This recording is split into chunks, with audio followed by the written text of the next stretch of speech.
and he was clearly defiant, not really accepting any wrongdoing, maybe, short of telling some of his colleagues a bit more information. But other than that, he stands by what he did. Yeah, I think defiant's the word for it, Kieran, but we did learn quite a bit out of that news conference, and there seemed to be some holes in Scott Morrison's story, to be perfectly frank with you. He said, I wasn't swearing myself in as 5 ministers, I was just swearing myself in as in charge of the departments, just in case. And I know our producer Cam Redden thinks I get paid by yes minister references, but this certainly seems to be one to me. It's the old need-to-know basis. They didn't need to know. Well, from everything we've heard, Josh Frydenberg and Matthias Cormann are furious about this, that they were never told that Scott Morrison, for quite some period, 1 to 2 years, was nominally in charge of their departments. He also can't seem to explain why he did this with health and told Greg Hunt, didn't tell the other ministers when he was doing it with them, and why the health and finance changes were in 2020, just before the budget in 2021.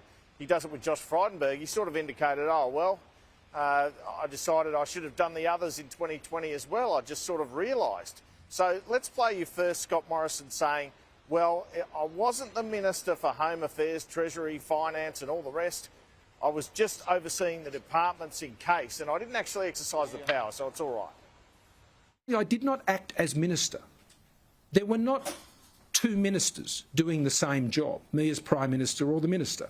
You may not be aware, and I think these events have highlighted perhaps some unawareness of these types of arrangements.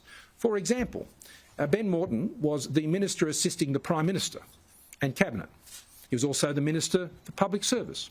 That did not make him the Prime Minister. In taking on these authorities from the Governor-General, I did not instruct any department that I was to have jurisdiction or carriage of any of the issues that the ministers were dealing with on a day-to-day basis.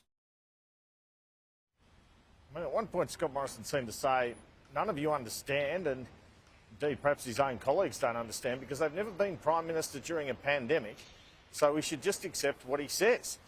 I'd put to him the rather obvious question right at the start, which is, why did you deceive the Australian public, not tell them about this, and your colleagues? Why did you deceive the Australian public and your Treasurer and Finance Minister about this?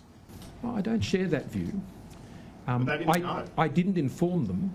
Had I been in the situation, Andrew, where those powers had to be used, then I believe that was the time to have that conversation, because that's when the powers would be enacted. All right, well, the powers were established as an emergency power.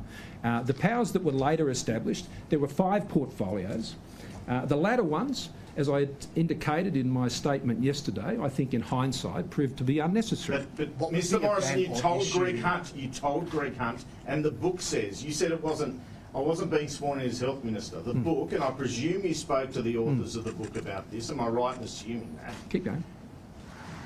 Says you swore, I trust you, but I'm swearing myself in as Health Minister. Well, that meant I was swearing myself to have authorities under the portfolio.